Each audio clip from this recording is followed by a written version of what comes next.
കൊട്ടാരക്കര താലൂക്ക് ആശുപത്രിയിൽ പേവിഷബാധ സ്ഥിരീകരിച്ചയാൾ മരിച്ചു. കുളക്കട സ്വദേശിയായ 50-കാരനാണ് മെഡിക്കൽ കോളേജിൽ ചികിത്സയിലിരിക്കെ മരിച്ചത്. 5 മാസം മുമ്പ് നായ കടിച്ചതിനെ തുടർന്ന് ഇയാൾ ആന്റി റാബീസ് വാക്സിൻ എടുത്തിരുന്നു.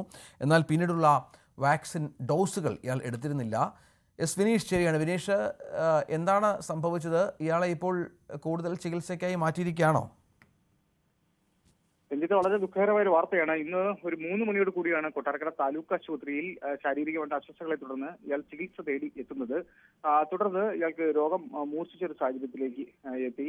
അതായത് പേവിഷബാധയുടെ ചില ലക്ഷണങ്ങൾ ഇയാൾ കാണിച്ചു. അങ്ങനെയാണ് ഡോക്ടർമാർ തിരുവനന്തപുരം മെഡിക്കൽ കോളേജിലേക്ക് റെഫർ ചെയ്തത്. ഉടൻ തന്നെ ആംബുലൻസിൽ ഇയാളെ മെഡിക്കൽ കോളേജിലേക്ക് മാറ്റിയ സാഹചര്യം ഉണ്ടായി.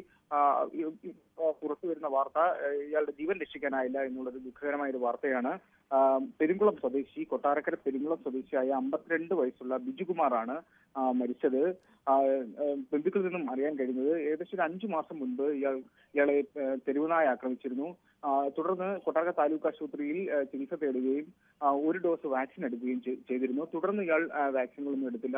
അതുപോലെ തന്നെ ഡോക്ടർമാരുടെ നിർദ്ദേശവും പാലിച്ചിരുന്നില്ല എന്ന് പറയുന്നുണ്ട്.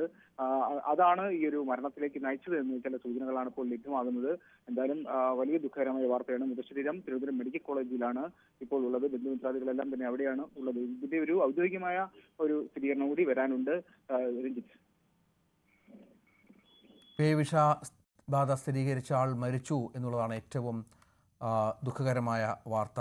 കുളക്കട സ്വദേശിയായ 50-കാരനാണ് മരിച്ചത്. മെഡിക്കൽ കോളേജ് ചികിത്സയിലിരിക്കെ ആണ് മരണം സംഭവിക്കുന്നത്. 5 മാസം മുമ്പ് നായ കടിച്ചതിനെ തുടർന്ന് ഇയാൾ ആന്റി റാബീസ് വാക്സിൻ എടുത്തിരുന്നു.